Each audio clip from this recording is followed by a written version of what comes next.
Pas luftës shqiptaro-osmane dhe vdekjes së Gjergj Kastriotit, lidhja e Lezhës zbie dhe qendresa e fundit thyhet në Shkodër.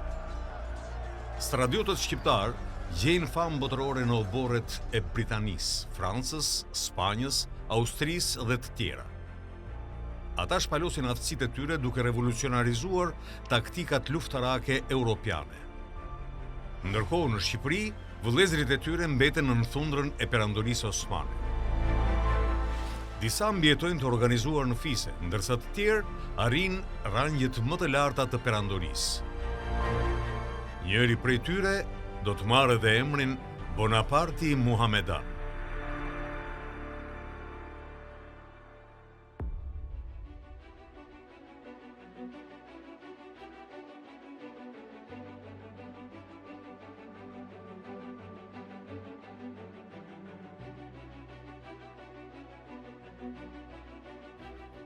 Ali Pasha lindi në vitin 1744 në fshatin Beqisht të Tepelenës.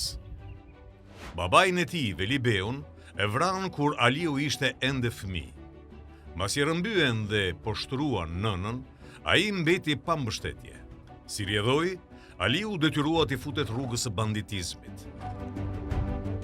Më vonë arriti të fitojë favorin e autoriteteve që njohën dhe vlerësuan aftësitë e tij udhëheqëse. Në vitin 1788 u emërua Pasha i Janinës nga sultani. Ali Pasha arriti të zgjeronte sundimin e tij në zona të gjëra që sot i përkasin territorit të Shqipërisë, Greqisë dhe Maqedonisë së Veriut. Ali Pasha e transformoi pashallëkun e Janinës. Ai ndërtoi shumë ujësjellës, fortesa, ura dhe rrugë. Epiri u kthye në ajkën e perandorisë, saqë u bë de facto i pavarur. Edhe pse jo i njohur zyrtarisht nga porta e lartë, diplomatët e huaj e konsideronin entitetin politik të Aliut si Shqipëri.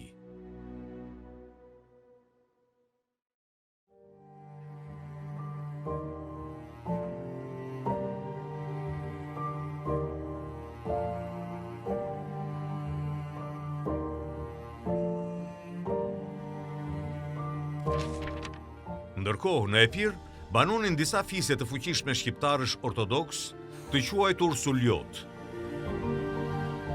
Ata ishin të organizuar në fara, që do të thotë fis, secila farë rrithte nga një kryeplak ose gjishi, nga ku merrte emrin.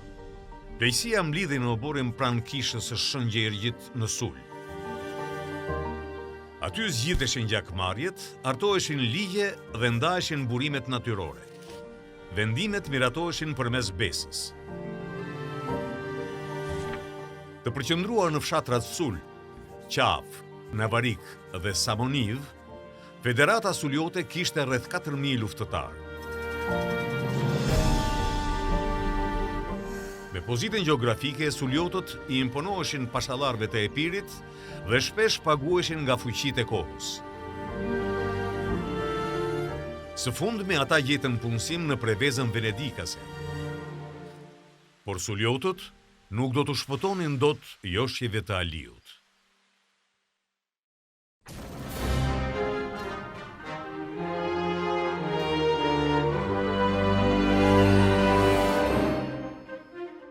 Ndërkohë, në anën tjetër të kontinentit, një figurë tjetër ambicioze po shkëlqente, Napoleon Bonaparte.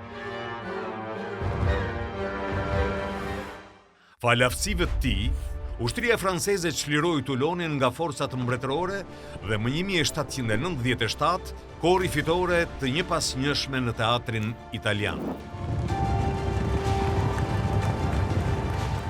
Gjatë kësaj fushate, Napoleoni mposhti austriakët dhe i dha fund Republikës 1100 vjeçare venedikase. Në Leoben u vendos që kolonitë veneciane të Mesdheut të kalonin nën administratën franceze. Këto do të qeveriseshin nga generali Antoine Gentili. Tani Aliu dhe Napoleoni u kthyen në fqinj. Vlerësimi dhe nderimi që kam për ty, general, dhe për kombin tënd të madh e të fuqishëm, më bën të dëshiroj edhe më shumë miqësinë tënde. Do të ishte shumë e pëlqyeshme për mua të merrja dëshminë dhe të forcoja lidhjet e miqësinë me heronjt e Francës. Dhe është një kënaqësi e vërtetë për mua të mirëpres dhe të jap ndihmën më të vendosur për të gjithë francezët që erdhën në oborin tim. Pasha i takon një general francez të quajtur Rozé. Ai priti mysafirët francez me trengjyshin në duar. Madje në korrik të vitit 1797, Rozé u martua me një vajzë nga pallati i Aliut në një dasmë ku mori pjesë e gjithë familja e pashës. Oficerët francezë u mbytën me dhurata, përqafime, furnizime, madje edhe me vajza greke. Mbas nderimeve, Ali Pasha filloi me kërkesat.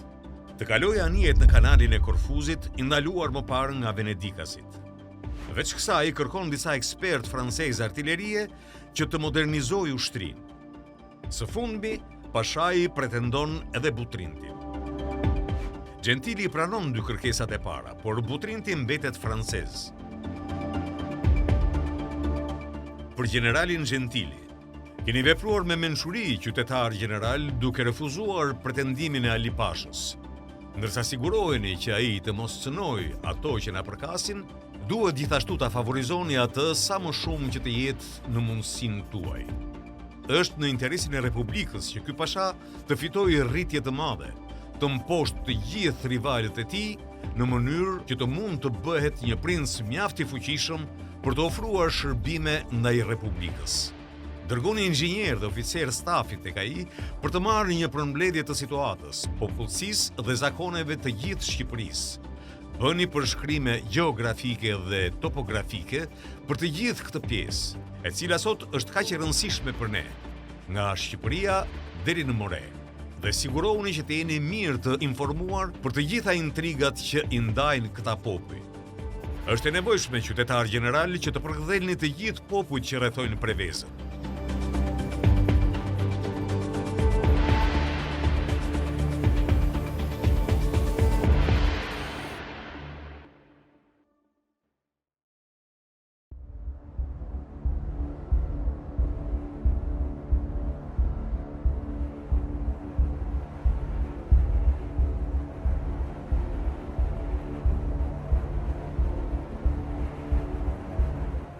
Vitin tjetër situata u ndërlikua.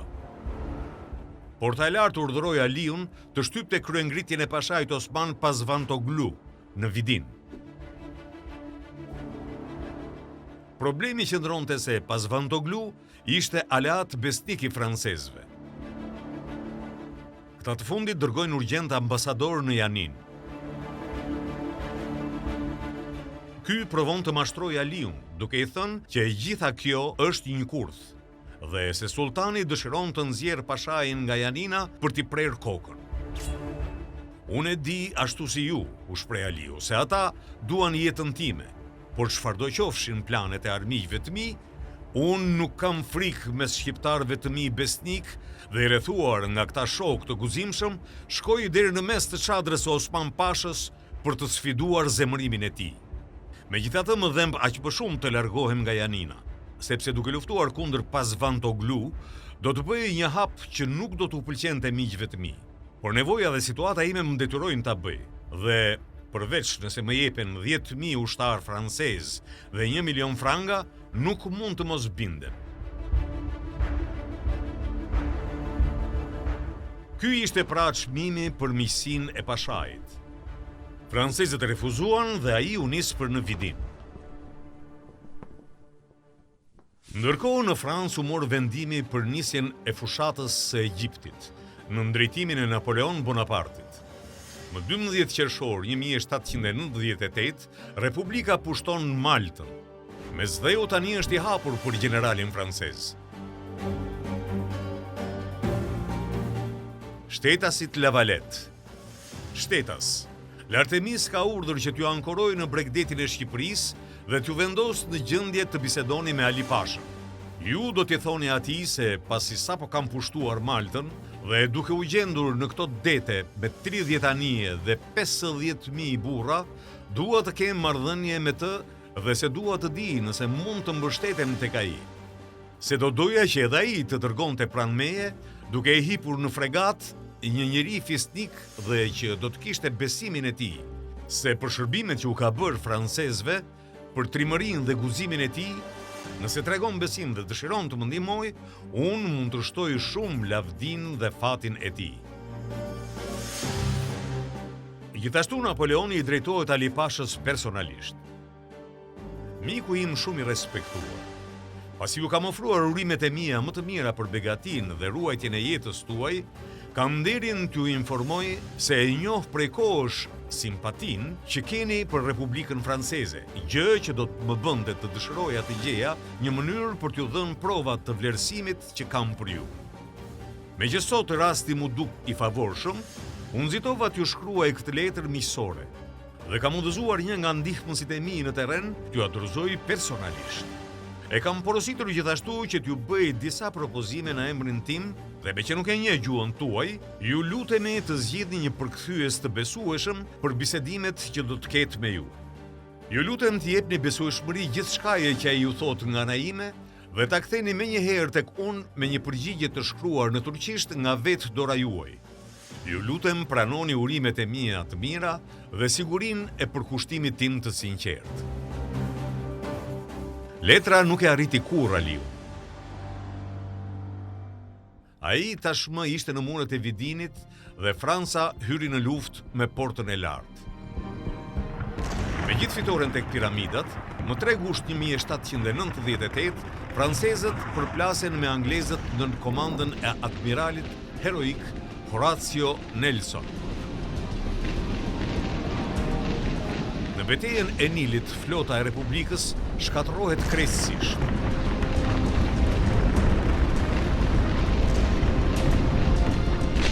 Franca duket e dobët. Ali Pasha lën në Vidin vëllain e tij dhe kthehet menjëherë në Janin. Pa humbur koha i fton në saraje generalin Rozë, i vendos pranga dhe e dërgon në Stamboll. Më 18 tetor, Aliu sulmon Butrintin. Garnizoni ra mbas luftimesh të forta dhe trupat e mbetura u tërhoqën për në Prevez, për të bërë që ndresën e fundit me luanin e Janinës në ndjekje.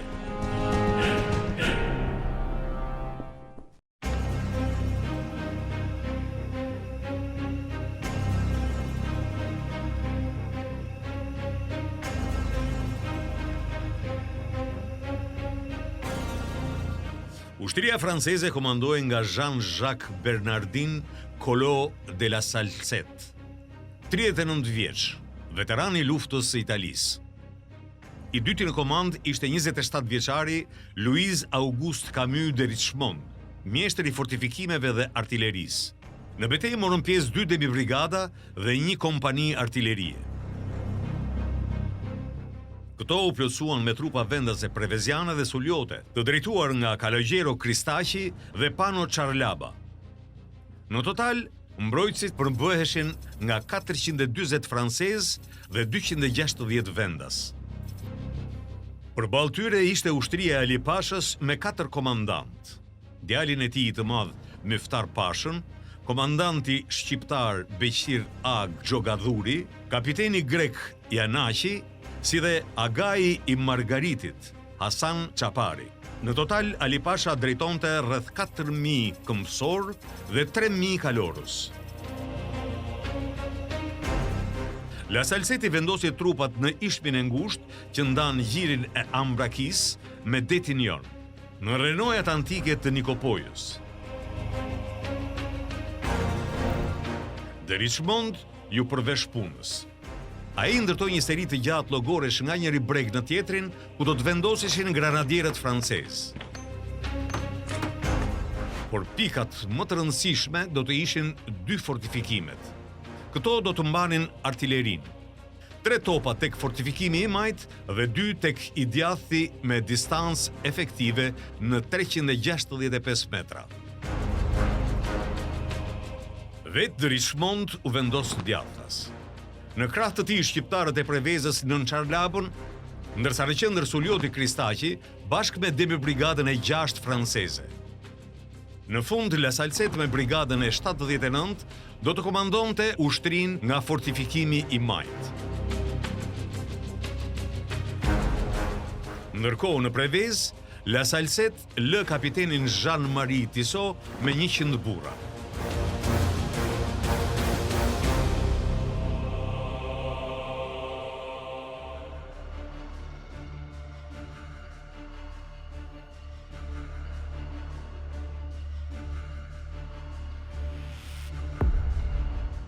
Në mesnat, trupat franceze dëgjojnë papritur britmat e shqiptarëve në veri.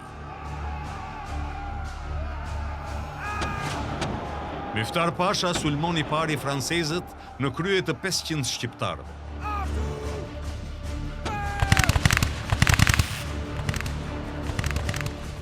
Kristaqi, Maltezi, Peravios dhe 70 vullnetar prepezian braktisin linjën franceze. Ata shkojnë drejt kishës Pantokratora, ku aratisen me 3 varka në ishujt e Jonit. Këta i kishin ndarë llogarit me Ali Pasha. Beteja vazhdon. Në agim, të shtyr nga Togeri Leroi, kompania e parë dhe e tretë e demibrigadës 6 kundërsulmon Myftarin. Ai tërhiqet në amfiteatrin e Nikopojës.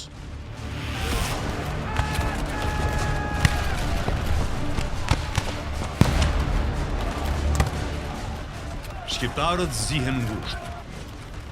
Por gjatë luftimeve vritet Togeri Leroi. Të mbetur pa komandant, granadierët humbin rregull. Nga ana tjetër e teatrit, kompania e tretë sulmon krahun e shqiptarëve duke fituar terren.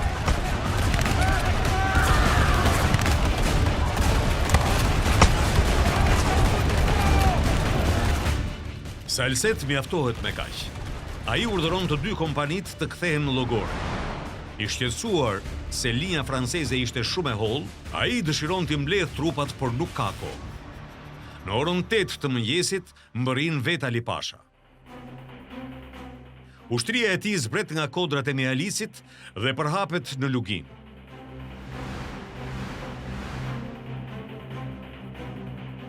Trupat e sapo ardhura vërshojnë mbi Arbikun.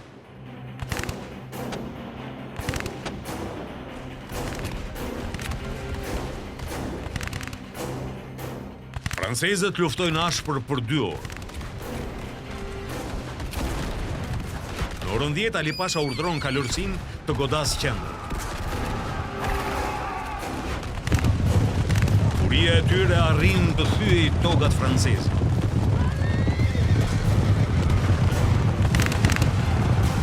Burrat po luftojnë trup me trup.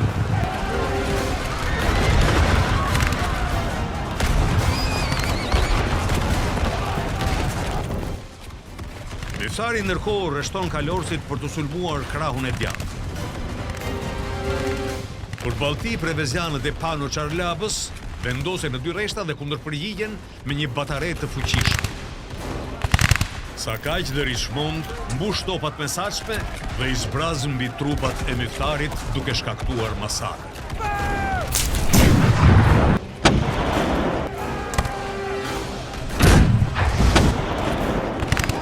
Kalorësit zbrapse. Krahu i djathtë ende mbahet. Me moralin për tokë, disa kapedan prevezian ikin. Ushtria e Ali Pashës ka depërtuar thellë për te llogoreve dhe tani po godet Richmondin nga e majta.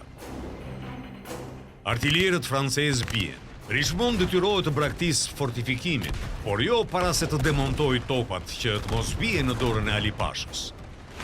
Pozicioni i majtë i artillerisë është i vetmi që ende mbrohet fuqishëm. Ushtria e Ali Pashës kalon fushën. Një masë e madhe kalorësish lëvizin me shpejtësi drejt Prevezës. Richmond është i vendosur të luftojë. Krejtësisht vetëm ai kalon përmes fushbetejës për të bashkuar me La Salsettin. I armatosur me mushqete e bajonet, Richmond i vret 6 kalorës shqiptar që e sulmojnë të ndarë. 27 vjeçari është shumë afër fortifikatës së majtë, kur ai sulmohet nga afër 20 kalorës. Me skaucit dallon Myftar Pasha. Me qetësi francezi mas mushqet. Por plumbi godet kofshën e shërbëtorit të tij. Richmond vendoset me kuriz nga ujësiellësi i lashtë. Një shqiptar i stolisur i turret me shpatë, por francezi e pret.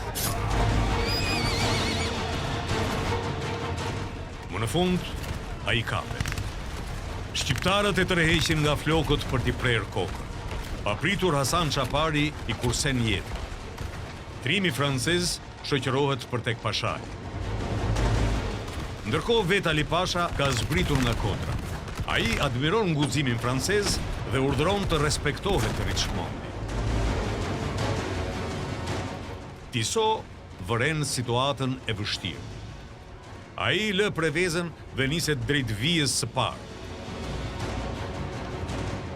Majtas, La Salseti nuk mundet të mbajë më.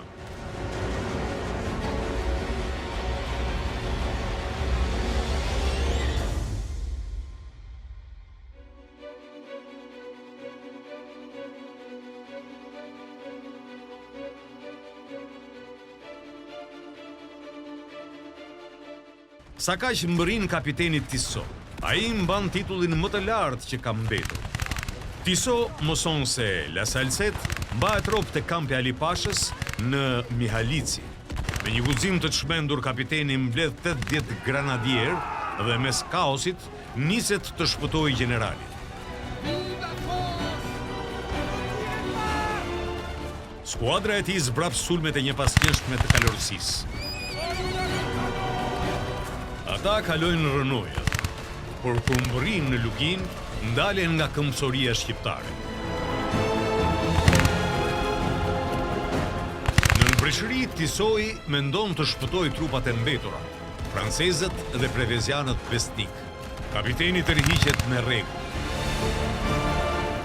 Kapiteni Suljot Zakaraqis me Çarlavën më në fund detyrojnë të tërhiqen në Parginaskala, ku nisen me barka për në ishujt e Jonit. Trupat shqiptare lën këdo që të arratiset dhe marshojnë drejt Prevezës.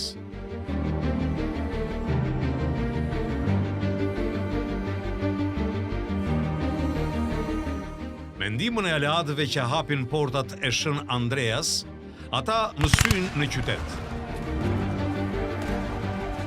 Garnizoni francez bie. Gratë dhe fëmijët turren drejt anijeve franceze që po largohen nga porti për në Aktium dhe Lefkada. Por lufta nuk ishte mbaruar ende. Në Prevezë mbrin kapiteni kokë krisur Tissot me skuadrën e tij. Në formacion luftimi ata çajnë drejt portit. Granadierët me kuriz nga detjes mbrapsin disa valë sulmesh dhe ndihmojnë prevezianët të arratisen. Një vendas e fton kapitenin në barkën e tij. Tissot refuzon. Anija e fundit franceze, La Frimois, largohet. Tashmë kompania e Tissotit po lufton me bajoneta. Ata bëjnë qëndresën e fundit në kishën e Shën Haralambit.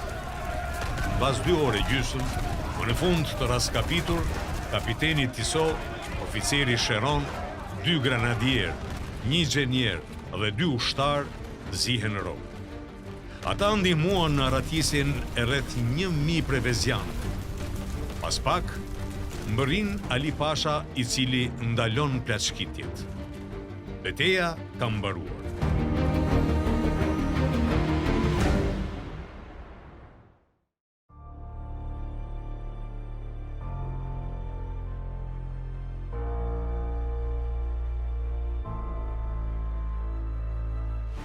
La Salsette, Richmond, Tissoja dhe të tjerë marshohen në rrugët e Janinës në një paradë brutale triumfit të Ali Pashës.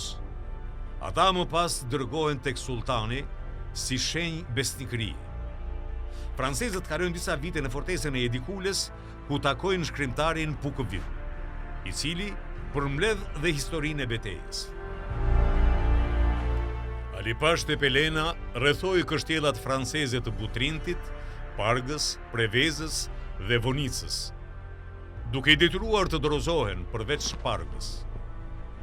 Megjithatë, ai mbeti i zhgënjur me rezultatet e luftës. Marrëveshja e vitit 1800, e cila themeloi Republikën e 7 Ishujve, bëri që porta të merrten zotrim qytetet e përmendura. Aliut ju dhanë disa poste nderi, por jo pushteti që shpresonte.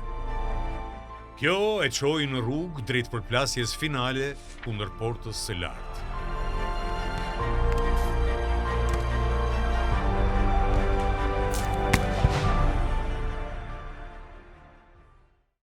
Ekipi i Plisit përbëhet nga dizajner, programues dhe studiues të përkushtuar. Synimi është ta zhvillojmë më tej kanalin, prandaj duam ndihmën tuaj.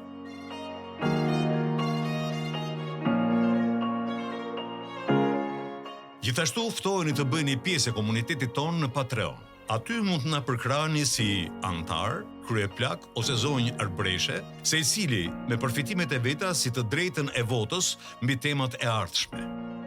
Për mbrojtësit e vërtet të Plisit, kemi krijuar regjimentin e Stradiotëve. Aty keni qasje ekskluzive në burimet tona, shkarkim imazhesh cilësore dhe pjesë nga videot e reja para se të publikohen. Faleminderit që jeni me ne. Ju na jepni forcë që të vazhdojmë.